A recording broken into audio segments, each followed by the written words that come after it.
Please rise and join us in the pledge. I pledge allegiance to the flag of the United States of America and to the republic for which it stands, one nation, under God, indivisible, with liberty and justice for all.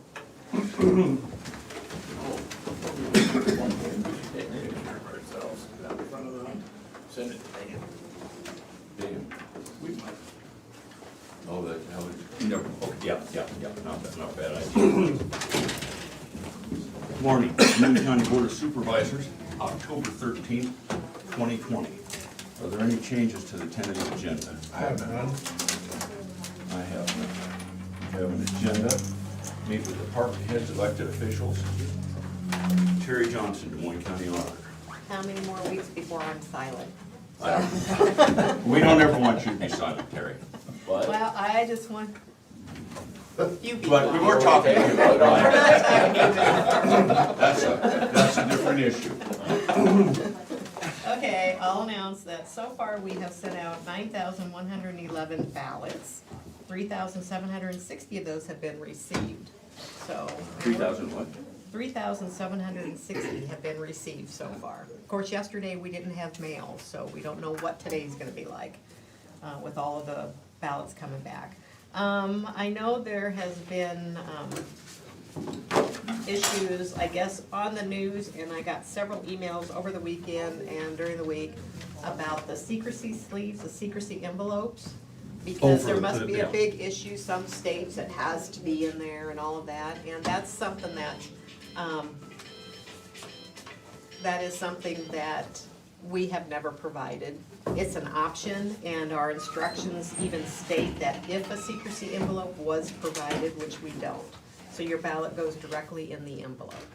So, you know, I know we've had questions, you know, is my vote gonna count, is my ballot gonna count because there wasn't a secrecy envelope? Yes, it's gonna count.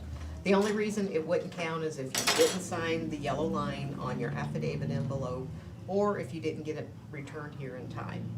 So, and then for people voting absentee at the counter, I need to remind everybody that you cannot leave with your ballot. It has to be voted here and left here. It's been so busy out in the hallway, and now we've got a box down here for people to drop their ballots in, and there's been at least one, possibly two. I think they end up returning them, but I think they can take them home with them, and you can't. So we are busy tracking down one of them. Absentee, and just to let everybody know, because a lot of people, they're mailed an absentee ballot, but they want to go to the poll, and I just want to let them know that they're all the same ballots. The absentee ballots are not any different than the ballots that you have at the precincts. So I don't know if people think they're different, and those ballots get counted on election day, not the day after, only those that come in afterwards, but a majority of them, most of them, will be counted on election. They just need to be postmarked by election day. Yep, they just need to be postmarked, so every absentee ballot that we receive by election day will be counted on election day. What, and I remember several years ago, ballots were coming in with no postmarks. Yes, that was an issue because the post office didn't always do a cancellation mark on them. Yeah. So if there was no postmark on them, we didn't know when they were dropped in the mail, Yeah. so they weren't counted.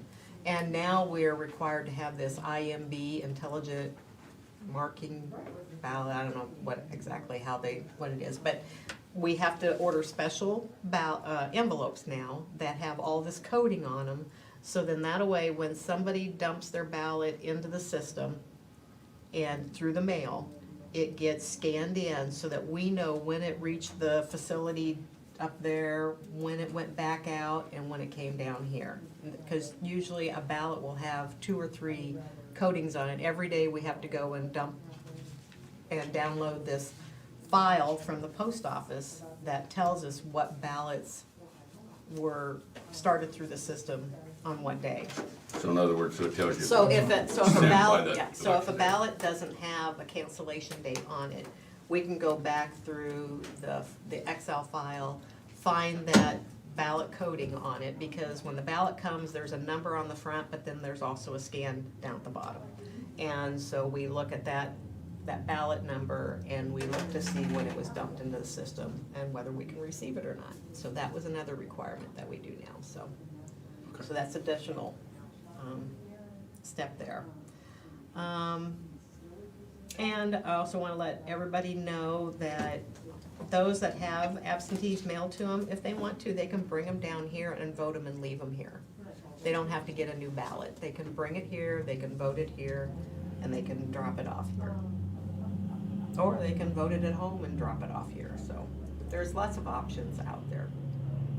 So, You say you had 3,000 of them come back, we've had 3,760 received back already. and how many have come through the voting in person?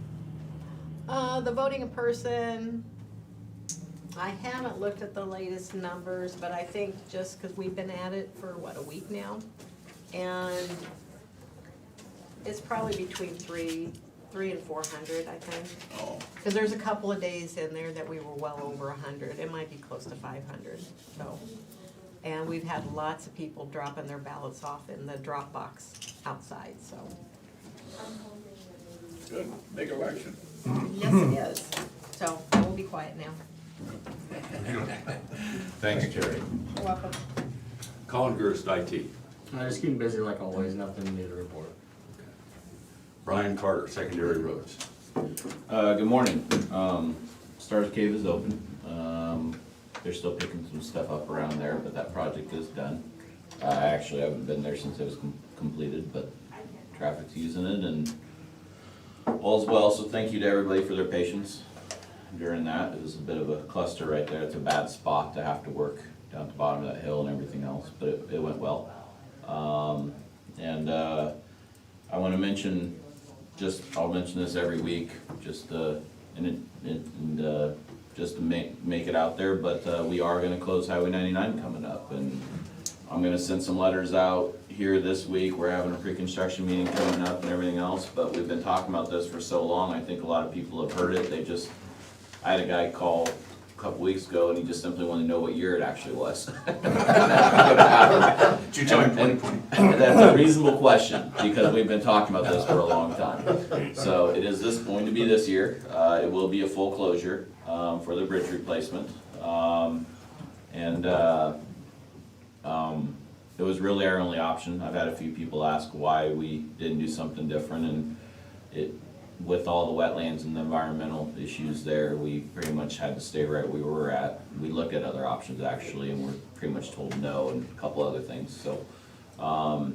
So it'll be a good project, but it will be an extensive project. We're gonna close, I think it's Monday, November 2nd, I think is what that is. And I'm gonna start out by saying best case scenario could be late May. And I hate to give best case scenarios, but on a project, when you got that much traffic that uses, I'll throw that out there. But realistically, it very easily could roll into summertime. We'll find out what the winter weather is, we'll find out what the river levels do, and we'll see how that affects us as we move forward. So, I'm gonna keep throwing that out there, and for people to take notice. They'll notice once the signs go up also, but other than that, moving along, ditching and finishing up some pension jobs and blading and culverts and just trying to get stuff done. Winter's right around the corner, so. Do you remember off the top of your head what the low bid was for that Flint River Bridge? Was it 2.3 million, something like that, 2.4? If 2.8. The estimate was 2.8 or 2.9. I wanna say it was 2.3, but I'd have to double check that, Tom. check and give me a call when you find it, because we've got to get a line of credit lined up. I'll have it for you before the end of the day, before the end of the meeting. That's fine. Like I work that fast. I didn't say that. Brian, are you still pinching dishes? We are no longer pinching, we are actually just putting the final layer of rock on pinched roads now. So we got just shy of 10 miles done today, or done this week, or this year I should say, and so we're putting that last layer of rock on, and we are done with pinching for the season. Bob, you ought to ask Brian for a short definition of pinching after the meeting. Here he did. No, Okay, I've got a good. good one that now I can use it. Okay, good. So it's exciting stuff. Thank you. Thank you, Brian. Jared Lassiter, Land Use. Good morning. We're planning to have a zoning commission meeting next Monday to follow up on the ordinance, subdivision and zoning ordinance update, get some feedback from them on their initial review of the document. We've actually looked at a couple of additional issues related to that more in depth, got some feedback from land use professional with Iowa State, and as a result of that, we are looking at, I haven't discussed the specifics of this with Zach, but looking at doing a work session with you guys probably next week if possible, sometime soon at least, to discuss a couple of specific issues related to that and get your thoughts on that moving forward. But other than that, nothing particularly noteworthy. We have a couple of subdivisions, one on the agenda today, one out for review, and then I think we'll probably have a few more in the coming weeks for minor subdivisions. Thank you, Jared.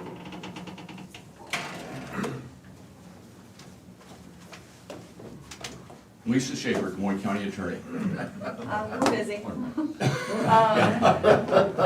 We have a trial going today. We have trials going every week from now until Christmas. Even right now, including the week of Christmas and the week of Thanksgiving. So we're busy. We're also getting ready to do our crossover on the data management system to Carpel, which is our cloud-based system. So in the event we ever have to work from home like we did with COVID, we'll have a little bit better way to do that. That's about it. Working on our AV project for the courtroom to give it more COVID friendly. That's about it. Thanks, Lisa. I would think you'd make that more COVID unfriendly. I would think you'd make that more COVID unfriendly.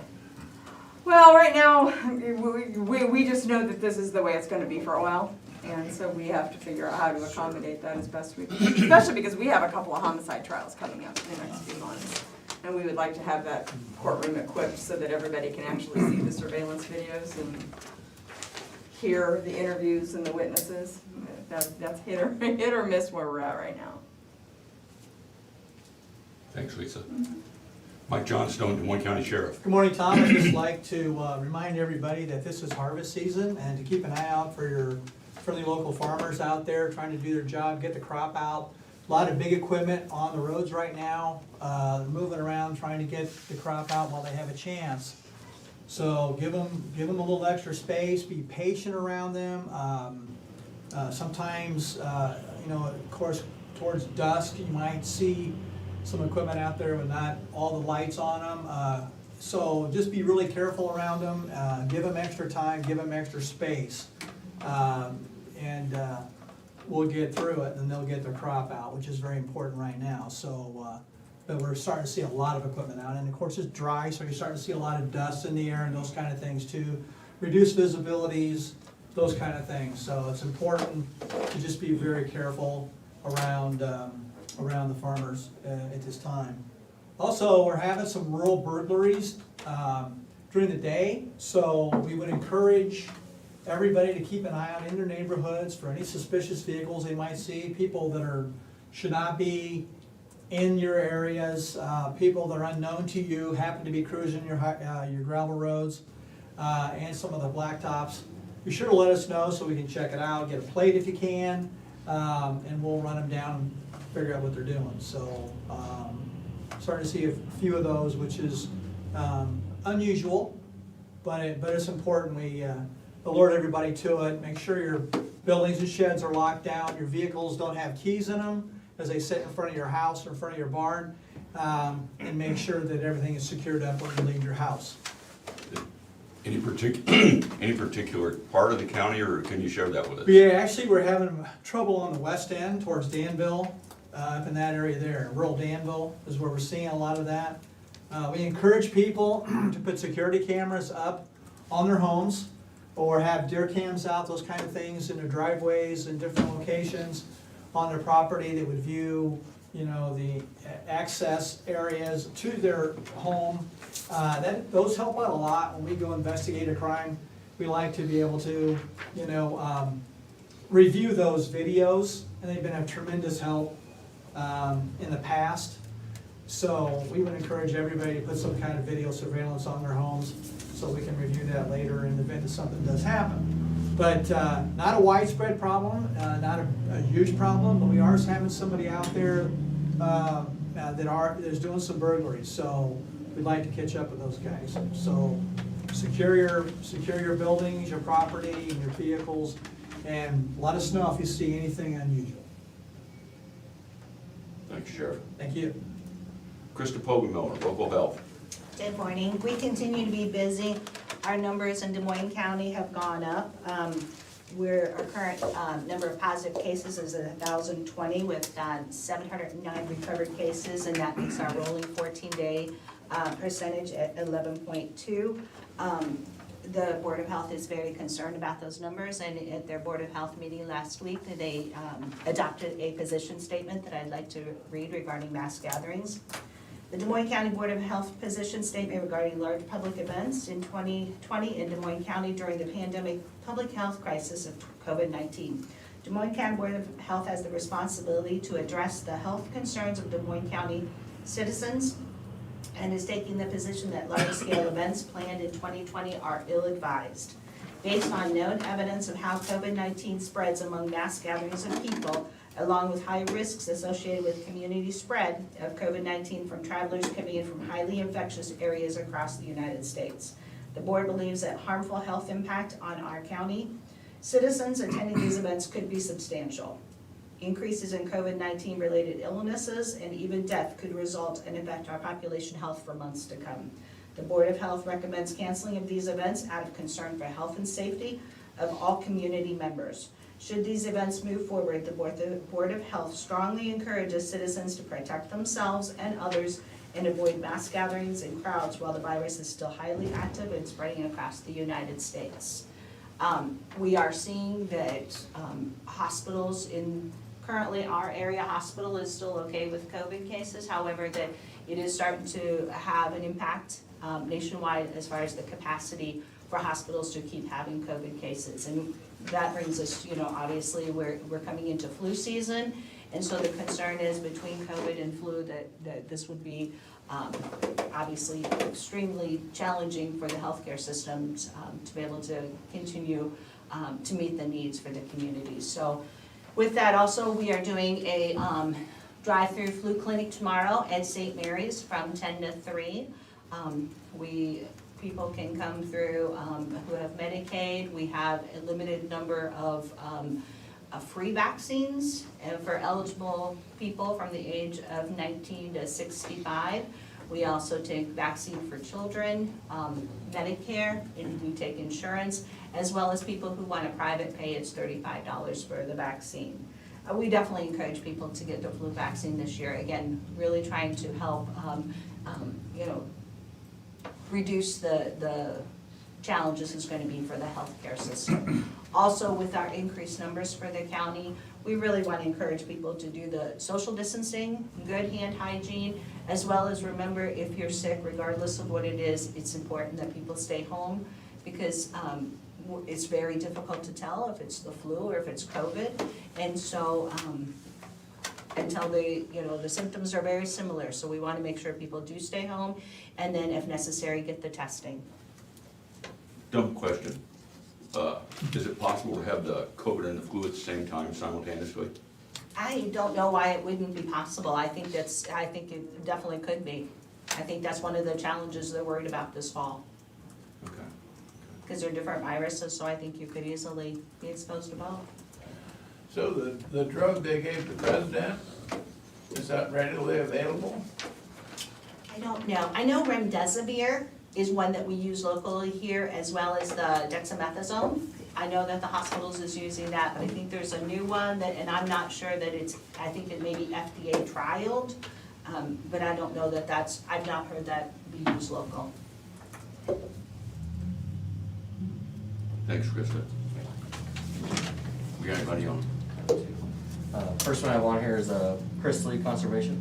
Chris Lee, Conservation. Good morning. Not a lot to discuss today. Our campground was real busy this last week. up at Big Hollow. I think our camp host said she turned away more than 30 campers. This would have been our Halloween event weekend, which we had canceled, and I know a lot of folks were still planning on coming for that to celebrate that weekend. So busy weekend for us, but everything went well with that. We will be working on closing the parks this month. We'll be shutting water off to most of our parks and kind of picking things up. Generally, we close things up at the end of October. But like I said, if the weather stays warm, we will leave Big Hollow open. We will shut the water off after it looks like we're at risk of any length of freezing. But we've got a lot of requests from folks wanting to make reservations into November. But after October 31st, we don't take reservations anymore. It's just a first come, first serve. Generally, I would have to believe that you won't have any trouble getting a site in November, although I'm not sure we won't have people camping in Thanksgiving. So we've had some questions about that. And then other than that, just I sent a field tour poll out to you guys, I think last week. If you haven't filled that out, please do that so we can get that tour and work session scheduled for later this month. And that's it. Hey, Chris, how about Geode? Have you heard anything on Geode? Just not directly from them, but we actually drove out there yesterday to check on it, and the contractor isn't there working. I heard that they only had about 2 weeks worth of work left to do, and I heard that they were supposed to be getting started last week, so I would think they're getting close to wrapping up. We did see a lot of semis coming in with riprap, so they're doing the shoreline armoring now, and that's usually something you would do kind of towards the end of the project. And so if the weather stays decent here through this month, from what I had heard, the contractor said that they would be done with the inlet work this month, and then I believe that's really all they have to do, so that they can close that up and let that start filling, and that can start filling up next month. Now, this is all just, kind of secondhand information, so I don't know if that's completely true, but we did see them working out there yesterday, so that's good. As far as the campground out there, I did find out that they had a water problem, so they still have half the campground closed, and that's due to a water line issue. When they ran the new water lines, I'm told one of them wasn't sized properly, and so if they turn the water onto that second half of the campground, it will affect the pressure in all the rest of the campground. So until they can remedy that, I think that's why that back half of the campground is remaining closed, as I understand it anyway. But that's all done through the DNR, that's a state park, and so, like I said, this is all secondhand information. Thanks, Chris. You bet. Janelle Nally Longquist, Des Moines County Treasurer. Janelle Nally Longquist, Des Moines County Treasurer. Good morning. We just continue to be busy, and other than that, I don't really have anything new to report. Thanks, Janelle. You're welcome. And Krista already addressed COVID-19. Correspondence. I have none. I have none. I have none. Proceed to discussion and vote. We have a DESCOM, somewhere here, 28E agreement. Hold on.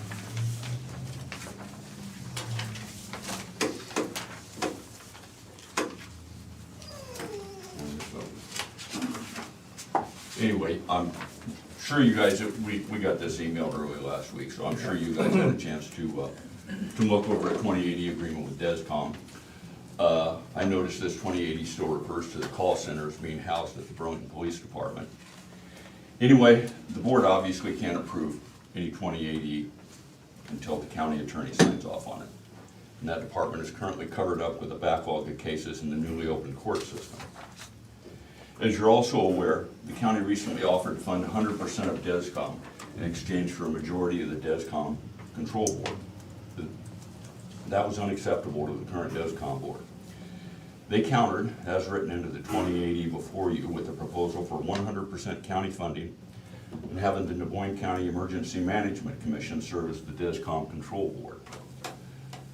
There's no sense in the county attorney spending time on going through this 2080 agreement, which is predicated on that counter proposal, until the Board of Supervisors decides on that proposal. So what this board needs to do is either accept or refuse the proposal, which that proposal is the gist of this 2080. If we accept that proposal, I believe the matter is closed and all that remains is for each entity to sign off on a corrected copy of the 2080. If we don't accept the proposal, the entire matter remains unresolved. So, Yeah, I think this is gonna be our best bet. I would make the motion that we accept the proposal. Second. Terry? Jim Carrey, Yes. Bob Beck, Yes. Tom Broker. Yes.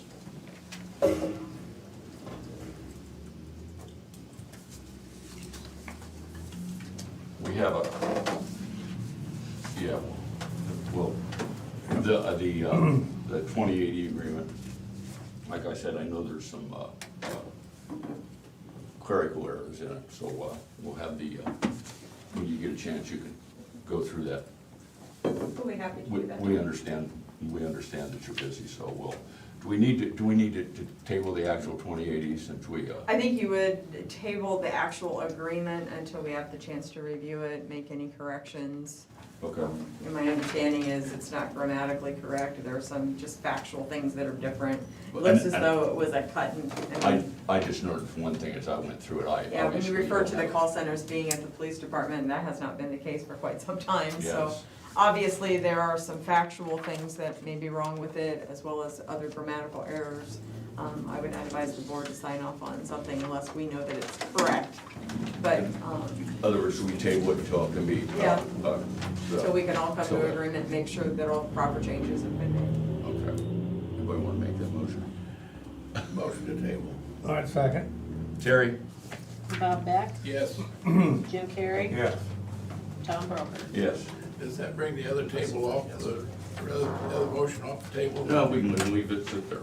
The way I understand, you don't ever have to address a table, it can be tabled forever. Wouldn't that be true? The old 2080 they sent last week? Yeah, that we can shove that one off. Yeah. We have a resolution and final plat for the key guy. Well, first I figure I'd address the elephant in the room and the kind of a distinctive name there. It's actually pronounced Ikigai. That is according to was mentioned in the first 30 seconds of a TED Talk I watched about that to get some perspective on where the name came from. And just a quick definition here from online. Ikigai is a Japanese concept that means a reason for being. And it refers to having a direction or purpose in life, that which makes one's life worthwhile, and towards which one makes a spontaneous and willing actions, giving them satisfaction and a sense of meaning. So now we know the background of where that name came from. Now we can rename Secondary Road. we can go on to the specifics of the subdivision here. So this is a one-lot minor subdivision located off Highway 99. Just north of Burlington. It's a little over 2 acres, and it's an existing residential area around there. There's essentially an existing lot that's being split in half, and then the undeveloped southern half of the property, which will be split off, will be developed for a house for a relative of the current owner of the property.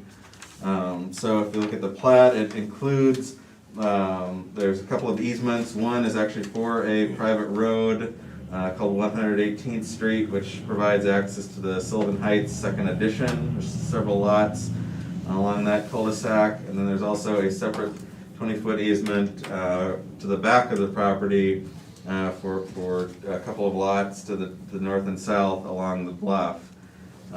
So that those easements are both contained on the plat to continue going forward, so that those owners continue to have access to their properties. This is within the 2-mile review area of the city of Burlington. They have reviewed it, and it was approved by the council at their meeting last week. Also, that means it's within the zoning, 2-mile zoning area, so any home Construction would be, require a permit from my department as well. In terms of the resolution, I did include a couple of conditions on there. One is related to a comment from Secondary Roads that the Lot 1 will need to use 118th Street for driveway access rather than having a separate entrance off of 99, which, as I've discussed it with the subdivider, and that was their intent all along, to access it from that side street, so that would not be an issue, but figured just put it in there for the record. And as well, since there is going to be a home construction involved with it, we've included the standard condition about obtaining a wastewater treatment system permit before construction and then ensuring that that's been installed before the home is occupied. So with that, we recommend approval of Ikigai Heights with those two conditions. I will so move. I will second. You? Terry? Bob Beck, Yes. Jim Carrey, Yes. Tom Broker. Yes, we'll get all these signed up. Here's hoping approving that subdivision helps give you some meaning in life. And I know that how things have been going this year. I think we can all use some Ikigai. I'm sure we all share that thought. After the meeting, I'll share a story with an exchange student from Japan that my son had. Yeah. It's well, I'll go ahead and tell him now. Okay. Came up to our house and he walks in, he said, Ohio. I said, no, this is Iowa. He said, Ohio. And I said, this is Iowa. And my son said, Dad, that's the way they say hello in Japanese.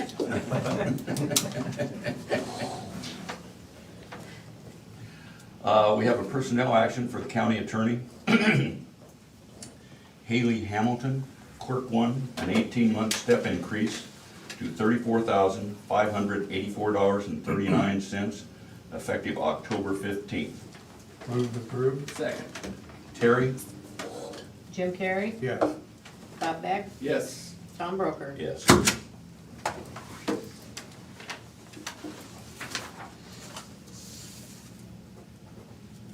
We have reports. We have the clerk of courts report of fees collected for September 2020. The recorder's report of fees collected for September 2020. And the recorder's report of fees collected for August 2020. These reports will be on file at the auditor's office and available for public review.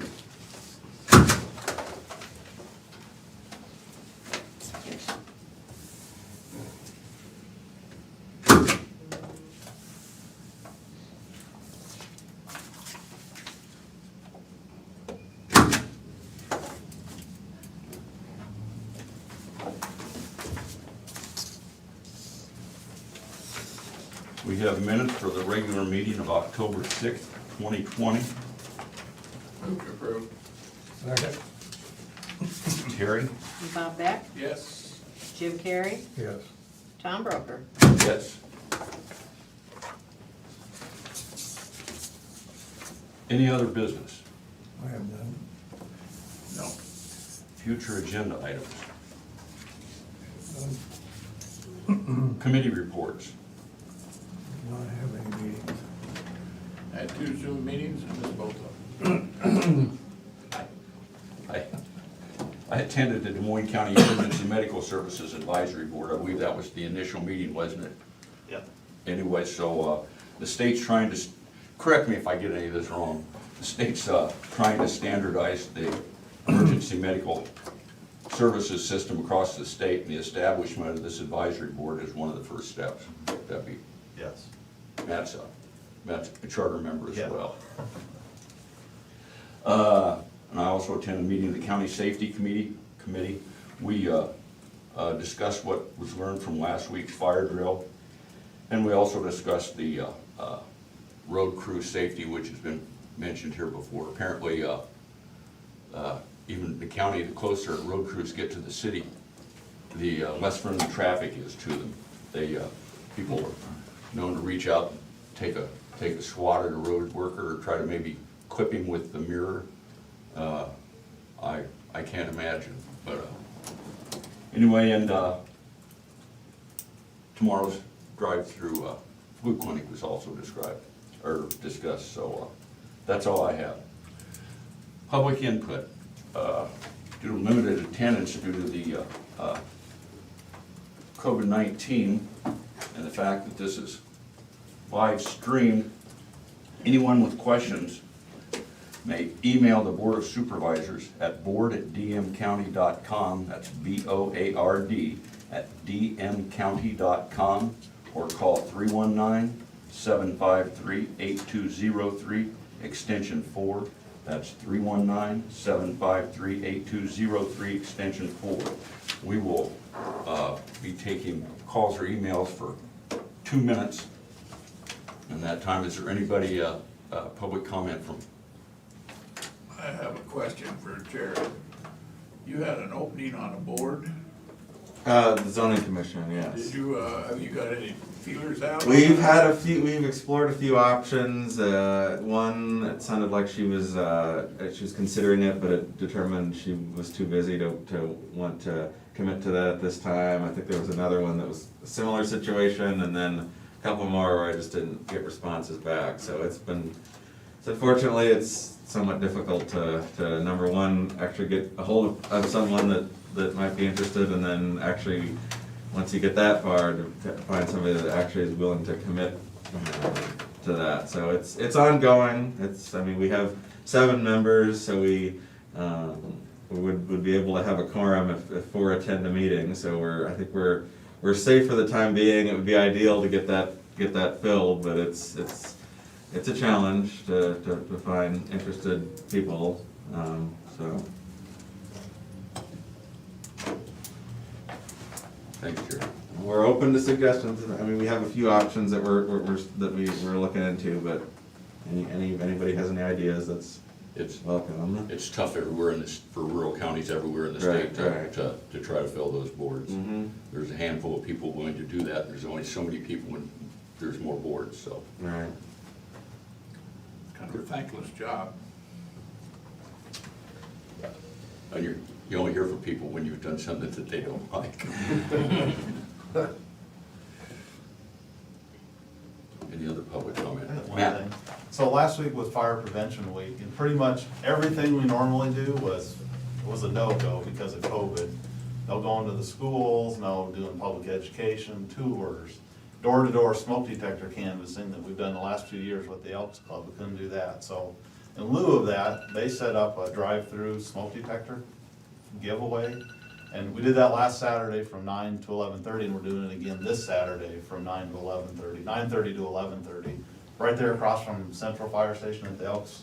You just drive up, they have it coned off. You can drive up, they'll just give you a smoke detector for you to put in yourself, or you can get the smoke detector and then request that somebody come out and install that for you, so. Or a home inspection, or come and put batteries in your smoke alarms, whatever, but we're just not doing the door-to-door, so if somebody needs a smoke detector, just come on down there, they're free. Thanks to the Elks Club, they do the fundraising for that, so. What's your hours? That's a great, 9:30 to 11:30. 9 to 11:30, 9:30 to 11:30. Yeah, and if that doesn't work, if anybody just calls us, we always can come out and put the detectors in. Thank you, and the Elks Club. Yeah. Yeah. great community service. It is, that's great.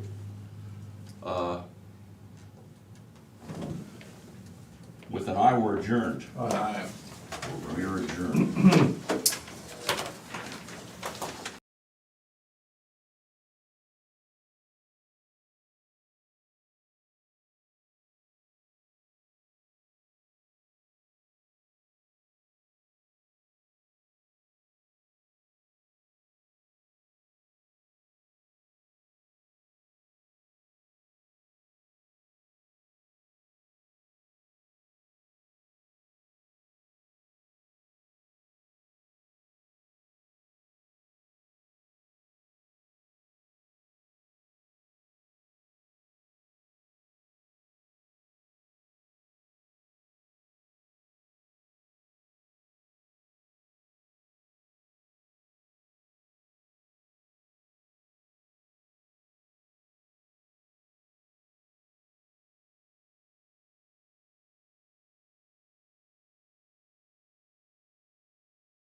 We have a,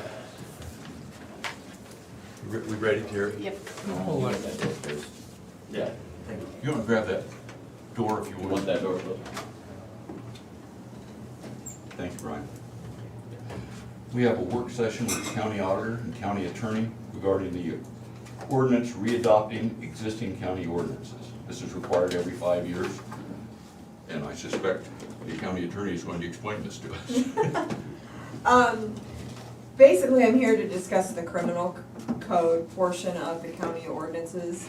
We've had significant changes in the state criminal laws, and some of the ordinances reflect state law. And so I just kind of wanted to go through some changes that I think we should consider with amendments. We'll just start on page 1, where we define a violation of the ordinance as a simple misdemeanor. I believe as currently set, the fines are $65 to $625. Elisa, which ordinance are you referring to? I'm Just- referring just to the- the amended ordinances. Or is that I 6? neglected to hand these out. so, Yes. Oh, okay. Excuse me. Because what I gave them is just what our last 5-year one is, so. Um, But we need to amend. Yeah, Ordinance. well, that's their choice, they can leave them as is, but I do know that under the state code now, fines for simple misdemeanors are $105 to $855. What are they in our ordinances? 65 to 625. That was the old, simple misdemeanor amounts under state code. Those just recently were changed and became effective, I believe, July 15. By simple misdemeanors, what are we talking about? Simple misdemeanors, well, all the violations of the county code are considered simple misdemeanors. Simple misdemeanors under state code are things like public intoxication, disorderly conduct, interference with official acts.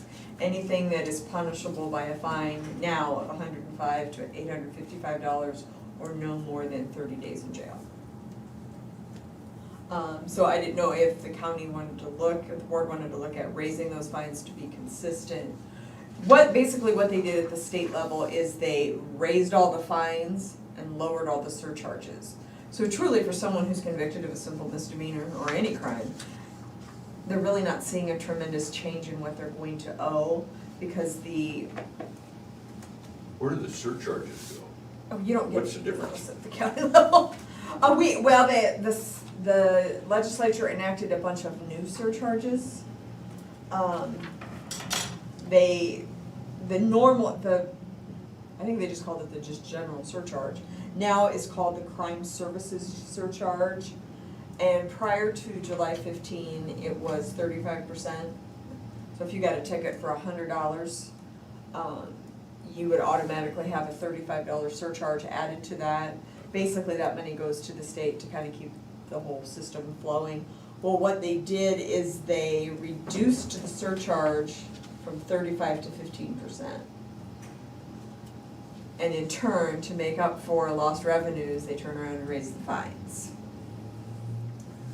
Who gets the fines? For the ordinance violation, we would. So the county, in other words, the county would get more money and the state would get less, I can't imagine. That's Well, hard to figure doing that. they refigured how, under the state code, the surcharges are done. Now you get a standard percentage versus, or regardless, it's very weird. I have the code. Let's Yeah, try that. basically, for the general surcharge, again, they reduced it significantly, and then there used to be, I think, a formula for how they decided which agencies got it, because the local municipality would get a percentage, the county would get a percentage, the courts got a percentage. They reconfigured all of that. They claim you're all gonna get the same amount of money. We'll see how that goes. And then there are additional surcharges other than the general surcharge that people a lot of that depends upon what crime you're convicted of. So for instance, if you're convicted of a theft, we used to have what was called the law enforcement surcharge, was of $125. They did away with that one, but they created some new ones. So the general surcharge became the crime services surcharge. They also reduced court costs by $5, from $60 to $55. They created a new domestic or sexual abuse crime-related surcharge. And again, this is for people who are convicted under the state code. And so the surcharges go to the state. What about the, when you said they added, what was the other one? Oh, they added a whole bunch of surcharges. But when they lowered court costs, so where do court costs go? Court costs go to the judicial department. So They go run to- the judicial, state judicial department. Okay, okay. And then they found all sorts of ways to, there's just a lot going on at the state level, which I don't know how much sense it makes. For instance, they reduce court costs, but also if a defendant can establish that they don't have the reasonable ability to pay court costs, they can waive those. The defendant has to fill out a financial affidavit, we have hearings, we go through the whole 9 yards on that. So it's going to be interesting to see how it ultimately affects the judicial department's budget by what the legislature has done.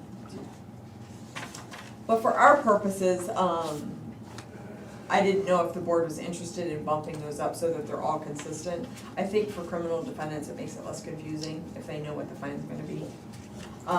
My guess is that if the county ordinances stayed lower, the local municipalities would never charge under a county ordinance anyway, because the fines would be higher in the state.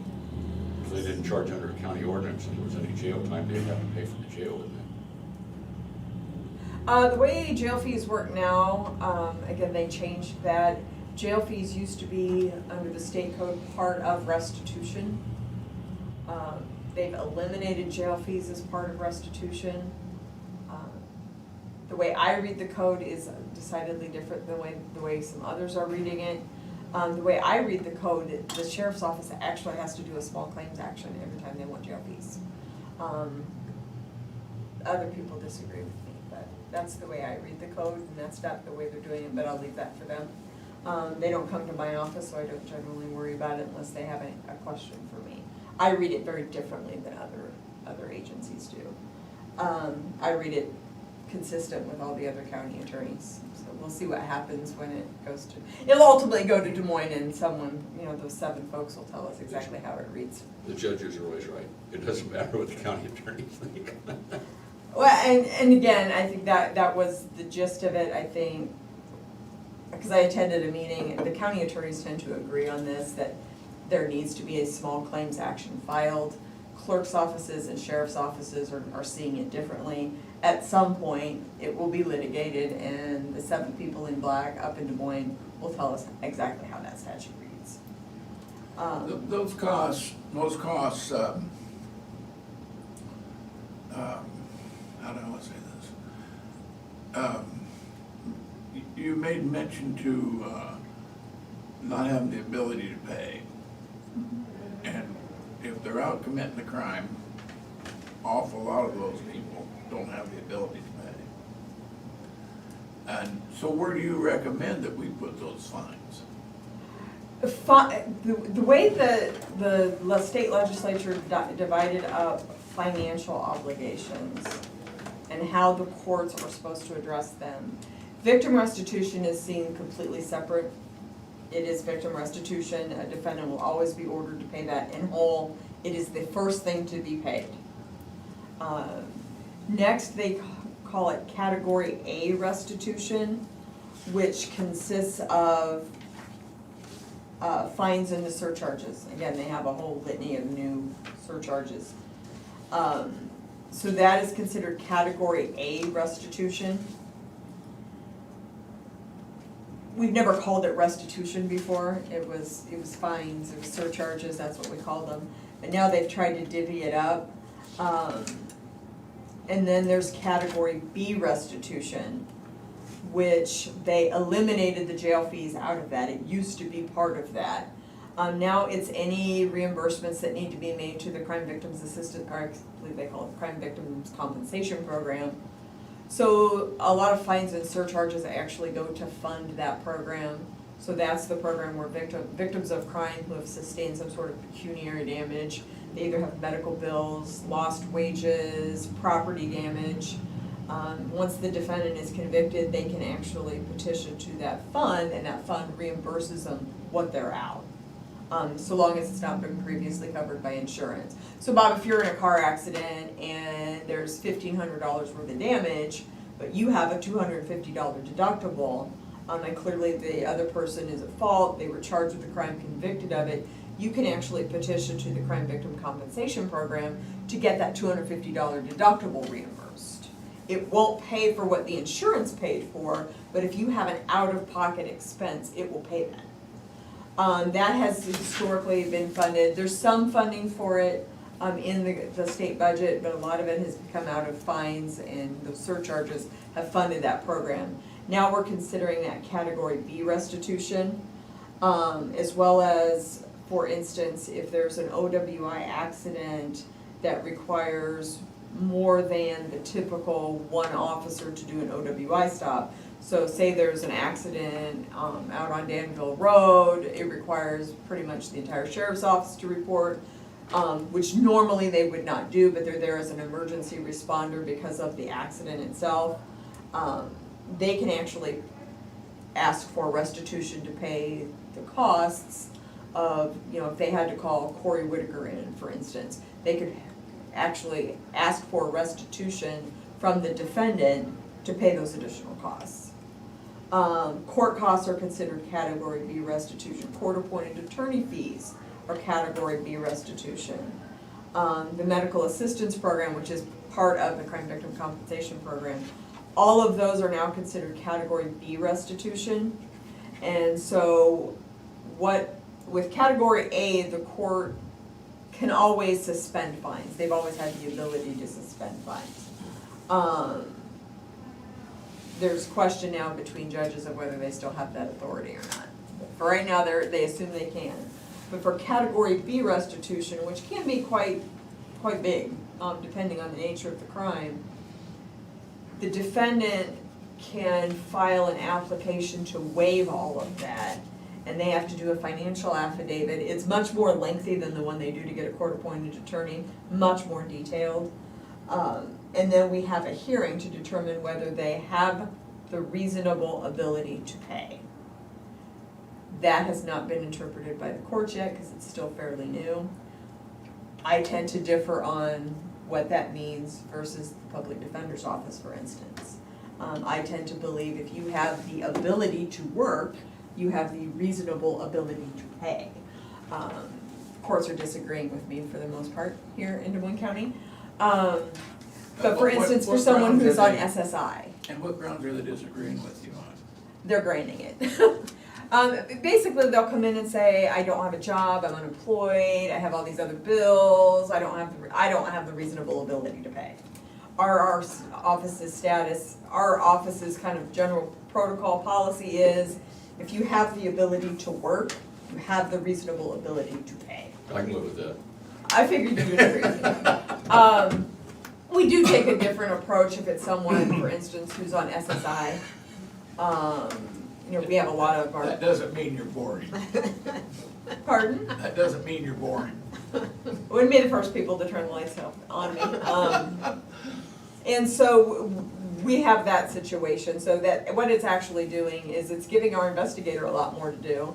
Because what we're actually doing when we have those hearings is we're handing those financial affidavits to our investigator to confirm some of that information. And then we're having to have additional hearings. It's just I'm not quite sure what the plan was there. So it'll be interesting to see how they like it in 2 or 3 years when they've revisited their budgets. Again, I don't necessarily agree that we need to have criminal defendants so far in debt that they can't get out. But I think to me, reasonable ability to pay, I think the legislature had something in mind when they enacted that. Because we've had that for a while based on a court case.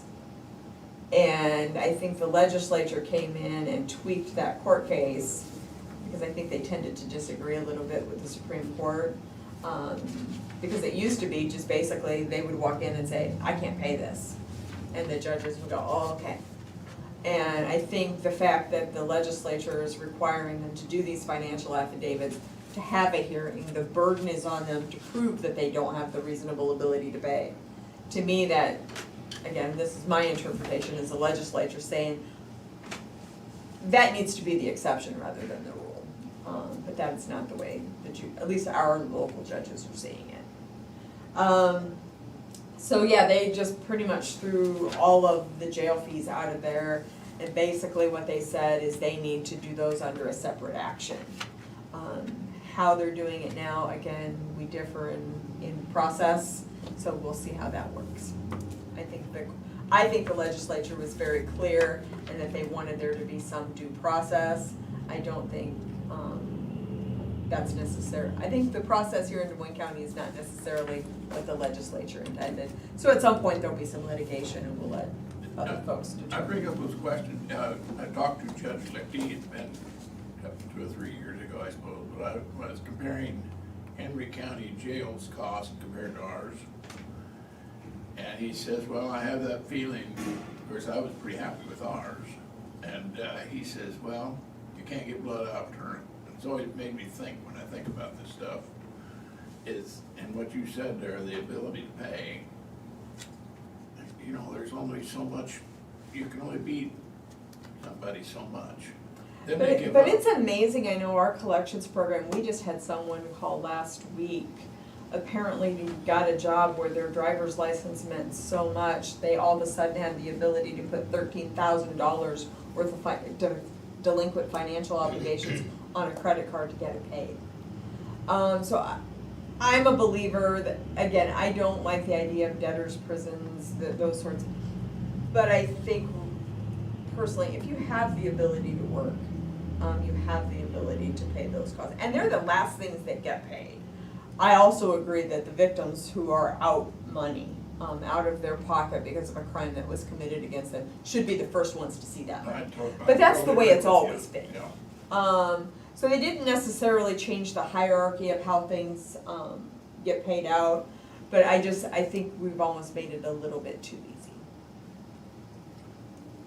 But we'll see what the folks in black have to say about what the legislature said. Okay, Lisa, so that said, and all of the changes in misdemeanor fees and all of that stuff, instead of going through every ordinance to figure out where we have that, is that something that we can address? Well, actually, the way it is the first page of Ordinance 6 just basically says, if you violate the ordinance, it's a simple misdemeanor, and these are the fines. So that would take care of all of the fines. We wouldn't have to go through each one separately. So it's just a matter of whether you want to do that. And you say that right now the fines range from $65 to $65 to $605. $625. $625, and then it would go from $105 to $800 or $850 or something like that. What is so if somebody's convicted, the judge can fine you anywhere from $100 to $800. That's just on his and say, well, this particular offense is more egregious. Yeah, and it may be, I know one of the things with our office, so for instance, say it's a public intoxication under the county code. You know, we've seen that they have 2 or 3 of them. Obviously, the fines are gonna get more stringent, so we could go all the way up to the max. Or if it's a doctor, a $65 fine doesn't mean much to a doctor the way it does to somebody who is working a minimum wage job at McDonald's. We may ask for larger fines. Sometimes we do ask for jail. I'm not gonna say we don't. Do you have a recommendation? I think it's less confusing for defendants, because then it's just less confusing for them. They're already getting comfortable with the fact the fines are going up a little bit. And again, I think if the municipal agencies, whether it's the sheriff's office, West Burlington or Burlington, if there are similar codes for here and there, they're gonna turn around and charge the state code because they know they can get more money out of them. It's just really whether you want that uniformity. I assumed, given that you had used those state parameters before, that you would want to remain consistent with those. I think we should remain consistent with the state themselves. Yeah, here too. The first time we talked about this, I was initially wasn't in favor of it, but you swayed me, so I agree that for uniformity, and like you said, they've changed the costs and this and that, so. Yeah, I mean, they got busy there during COVID with some criminal stuff. There is the disorderly conduct statute. We still have the alternative for loud and raucous noise. That has actually been declared unconstitutional. Loud and raucous noise, Yeah. really? There's Wish I'd known that when I was in college. Well, there was actually a federal case that came about, Miano v. Miller, back in September of last year, where, whether you agree, disagree, or have your own opinion, basically what the court said, they put an intent element into that particular provision. And so if you're loud and raucous, what may be loud and raucous to you and me mean the same thing, and I think you're fine, but it really offends Jim. How are you supposed to know what loud and raucous is? Because it means different things to different people. They kind of used a vagueness, the vagueness doctrine, and that it doesn't really have the ability to put the noisemaker, for lack of a better word, on notice of whether they're so loud that they're going to be disturbing of other people. And you mentioned disorderly conduct and public intoxication, I imagine they always quite often run together. Do they usually get two charges or just pick one? It kind of depends on how they're behaving. Now that the loud and raucous part has been eliminated, we'll usually just charge them as public intox. Because again, the more intoxicated they are, the more loud and raucous they tend to be. But since we no longer have the ability to charge that, we don't see that as often, unless they get to fighting. Sometimes they do. Can I be arrested for Both public intoxication? Yeah, they have and different disorderly elements. conduct? Oh, okay. Yep, you can be disorderly without being drunk, and you can drunk in public, and you can be drunk in public without being disorderly. So if you're like a real quiet, mild-mannered drunk, you're not necessarily committing disorderly conduct. And that used to be where we saw it generally, was they would get obviously drunk in public, and then they get really loud and obnoxious and start offending people, but now we don't have that ability. We do still sometimes see it if they're drunk in public and they get into a fight. Because the fighting part or violent behavior, that still exists. The fight is disorderly conduct. Mm-hmm. Yeah, there are different provisions for disorderly.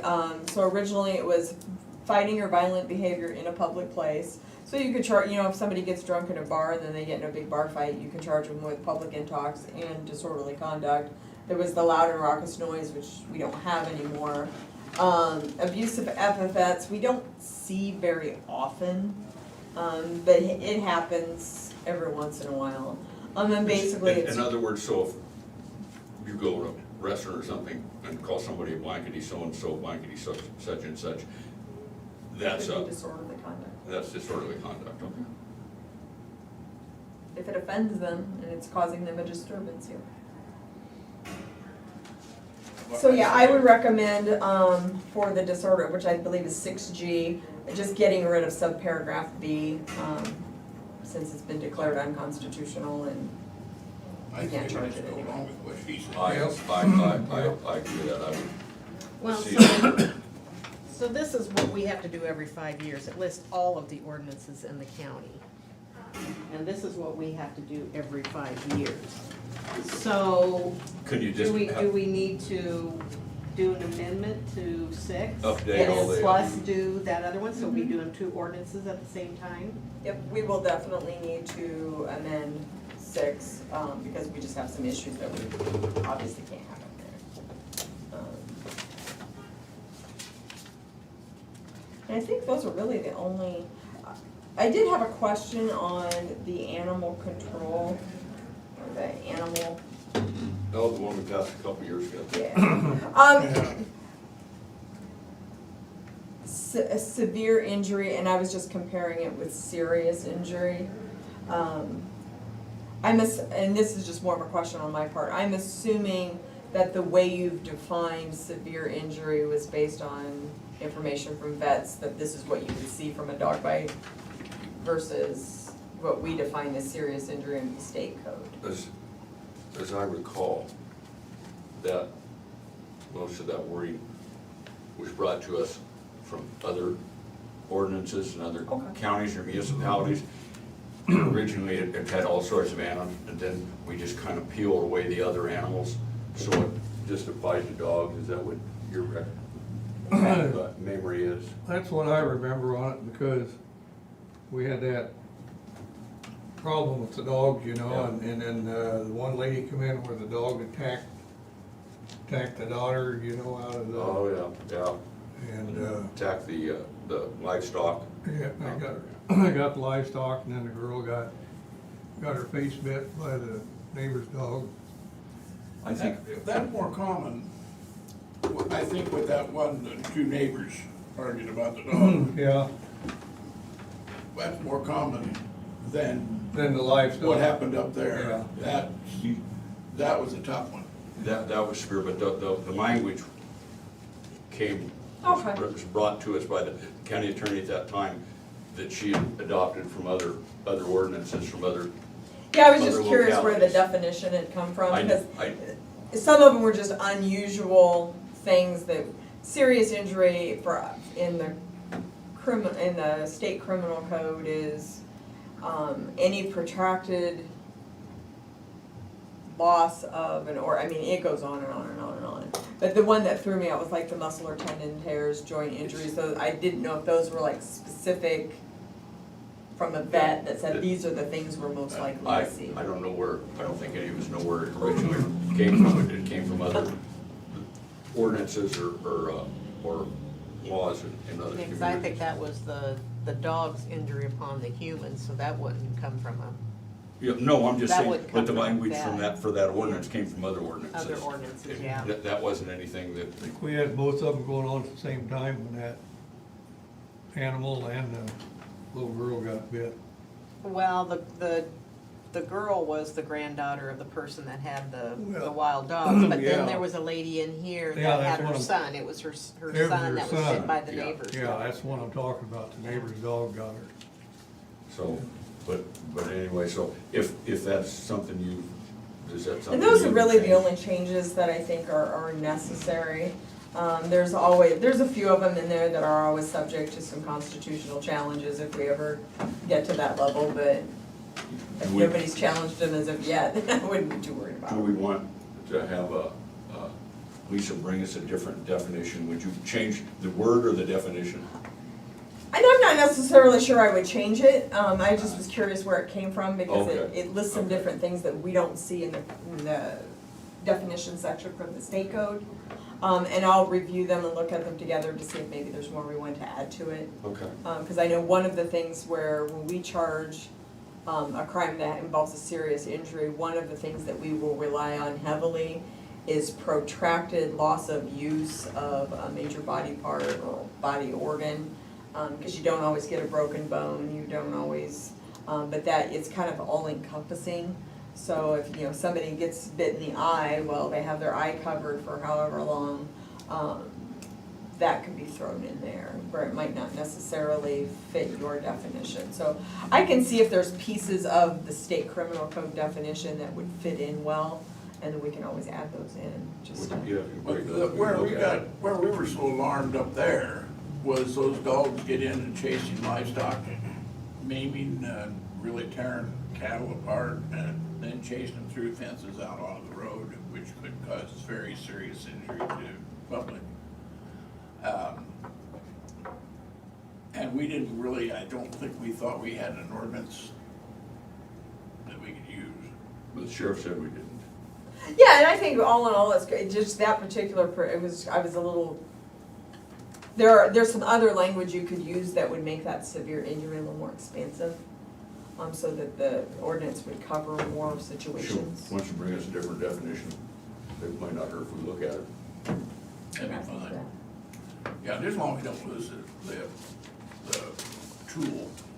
Yeah, the protracted loss protracted loss of use of a bodily organ or appendage, or I'm trying to remember the words, but that protracted loss of use, I think, would give you a little bit more broad of a swath of things that would fall under that particular portion of the ordinance, because everything in here is very specific, where that's kind of general. And so we've, for instance, we had a case I tried, the one down in Van Buren before COVID, he broke the kid's hand. Now ultimately 2 other people killed him, but for what we did, he broke his hand, so obviously he was gonna have a loss of use of that hand for however long a time it would have taken to heal, had he survived the rest of the incident. It's a little bit broader, so it might give you a little bit more. Whereas this is so very specific, that if you don't have those particular issues, then you're not necessarily gonna fit under the county ordinance. Our goal was to have it just, nobody wanted a leash or anything like that, to have it focus on just The injury, severe, yeah. you know, something where I it think really maybe was broadening public that definition of what a definitions, severe injury is would Right, give yeah. us a little more teeth in some cases. Okay. I think the one on the little boy, when he got bit, didn't they decide that that would have to be a civil matter because the boy went in the other person's yard? Yeah. And sometimes that's just the way that works. But yeah, those are the major changes, so yeah, what I can do is just kind of redraft 6 with some of those changes. Changing the fines, removing the one code section, one provision alternative from disorderly conduct, and then getting a new definition for severe injury. And then I'll work on the new readoption for 2020 and list all the ordinances in there. I know that, I didn't know if you had a different format that we could use or just use the same format. I think the format is fine. Okay.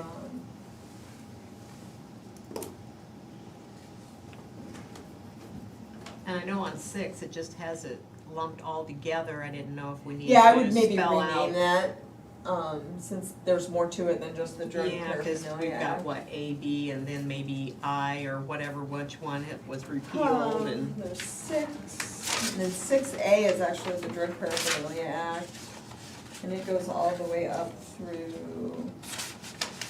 And then just list everything that's underneath that.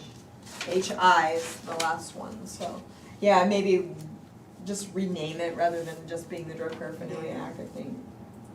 Because it obviously encompasses a lot more than that. Well, there's been a lot of sub-ordinances added in there and stuff, so. Yeah, so I think just Des Moines County criminal ordinances would be nice and easy and appropriate and would be more definitive of what's in there. As far as some of the others, I know, like I said, Jared said because there's just been a lot of change in the law. Oh, yeah, there's been a lot of amendments to that one, so. So I put Todd on that one. Yeah, and that's one I didn't know if just to note it as what originally was and all amendments, and maybe just list and all amendments. Yeah, I put Todd on that one, so we'll let him look at it. I just knew with the criminal, we just had some changes in the laws in the last year or two that I felt it was important to make sure that we included in the new criminal code. So that means we'll have 2 ordinances to advertise and publish and prepare for the Third time's a charm, isn't it? readings. I kinda like it with it all. Thank you, Lisa. No problem. Lisa, off the subject. We done with the work session, or are you We're continuing? done with the work session. Okay. Then I can ask you an off-the-wall